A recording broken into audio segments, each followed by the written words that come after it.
Une fois le diagnostic posé et que l'amylose a pu être typée, deux aspects du traitement vont voir le jour. Tout d'abord, un traitement symptomatique qui vise à essayer de corriger les symptômes en rapport avec la fuite des protéines dans les urines, essayer de ralentir la progression rénale. Et bien entendu, le deuxième aspect est le traitement étiologique de la maladie. Donc tout dépend effectivement le type d'amylose auquel on a affaire. Dans le cadre d'une amylose immunoglobulinémique, en fonction du clone et de la nature de l'immunoglobuline et du clone lymphoplasmocytaire ou plasmocytaire qui synthétise cette chaîne légère et ou lourde en excès, un traitement par chimiothérapie spécifique va être mis en place.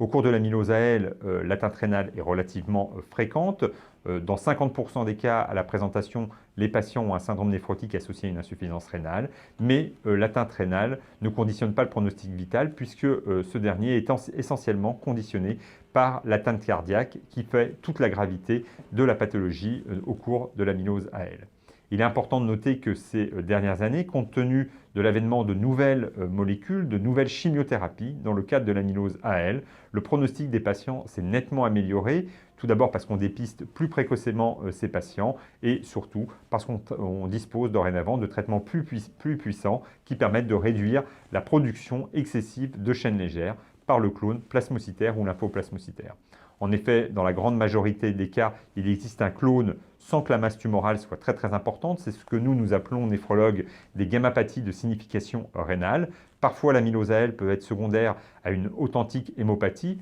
un myélome avec un clone plasmocytaire que vous pourrez mettre en évidence grâce à une ponction de moelle osseuse. Et dans de plus rares cas, il peut s'agir d'une immunoglobuline autre qu'une IgG, une IgM, et s'intégrer dans une lymphoprolifération de type lymphoplasmocytaire, telle que la maladie de Waldenström.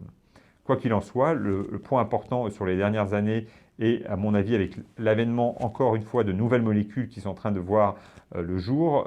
probablement le pronostic de ces patients va encore s'améliorer dans les années qui viennent. La problématique de l'amylose AA auquel le néphrologue est aussi confronté est légèrement différente. Tout d'abord, au cours de l'amylose AA, l'atteinte rénale est très fréquente. Elle atteint le plus souvent le glomérule rénal dans 80% des cas. Il existe des cas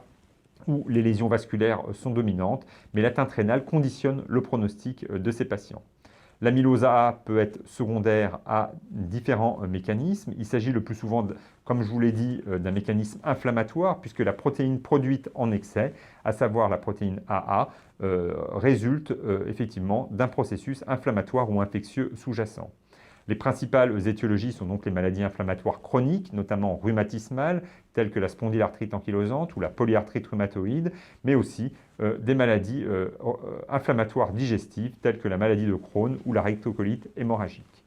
Dans un certain nombre de cas, mais de manière un peu plus anecdotique et plus rare, il peut s'agir d'un processus infectieux chronique, notamment chez les patients présentant des surinfections bronchiques dans un contexte de dilatation des bronches. Il peut s'agir aussi de maladies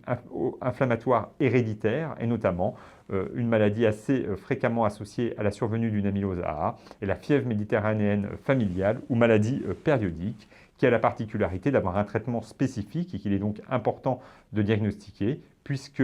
en cas d'amylose AA ou en cas de diagnostic de fièvre méditerranéenne familiale, l'administration de colchicine a été montrée comme pouvant tout d'abord réduire la symptomatologie douloureuse en rapport avec cette fièvre méditerranéenne familiale, mais aussi prévenir dans un certain nombre de cas la survenue d'une amylose. Des cas de régression de syndrome néphrétique après la mise en route d'un traitement par colchicine ont aussi été décrits chez des patients porteurs d'une amylose AA.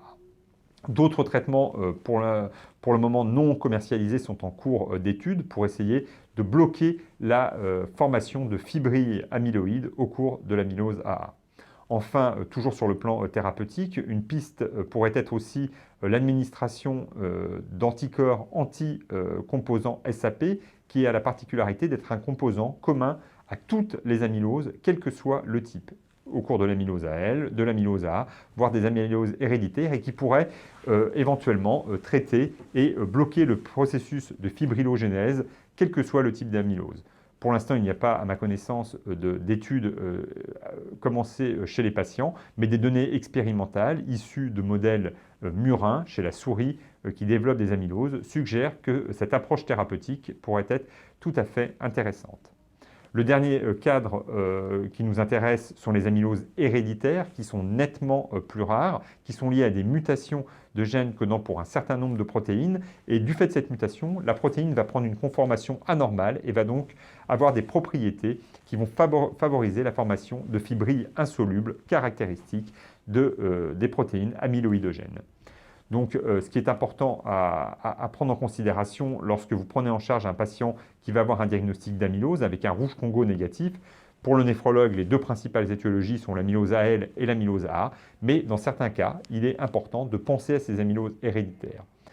Le risque chez un patient qui présente une amylose rénale, que ce soit une amylose AA, AL ou héréditaire, qui, je tiens tout de même à souligner, sont directement beaucoup moins fréquemment associés à la survenue d'une insuffisance rénale et d'une protéinurie et qui évoluent plus rarement, mais pas de manière anecdotique, puisqu'il y a quand même des cas d'insuffisance rénale décrits dans le cadre de ces amyloses héréditaires.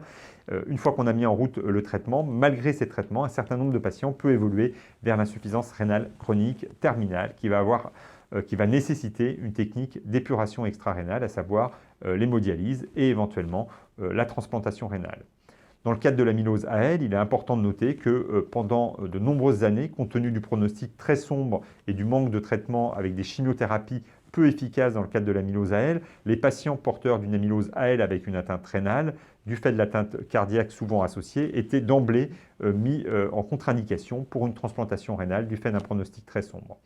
Les nouveaux traitements ont complètement changé ce dogme et cette prise en charge, puisque dorénavant, un patient qui présente une amylose AL, qui pourrait, malgré les traitements parfois efficaces, évoluer vers l'insuffisance rénale chronique terminale, parce que, par exemple, il a été pris en charge relativement tardivement, ne sont plus du tout contre-indiqués et peuvent être inscrits sur une liste d'attente de transplantation et, bien entendu, dans l'attente, peuvent être hémodialysés. Des études récentes suggèrent que l'administration d'une chimiothérapie avant et parfois après pour bloquer la synthèse de ces protéines immunoglobulinémiques en excès peut être nécessaire après la transplantation rénale. Il est important de noter qu'un certain nombre de transplantations combinées, rénales et cardiaques, peuvent être aussi réalisées dans le même temps à partir de donneurs cadavériques dans les cas extrêmes chez des patients présentant une amylose cardiaque sévère avec une insuffisance rénale sévère, mais qui présentent un début de réponse au traitement.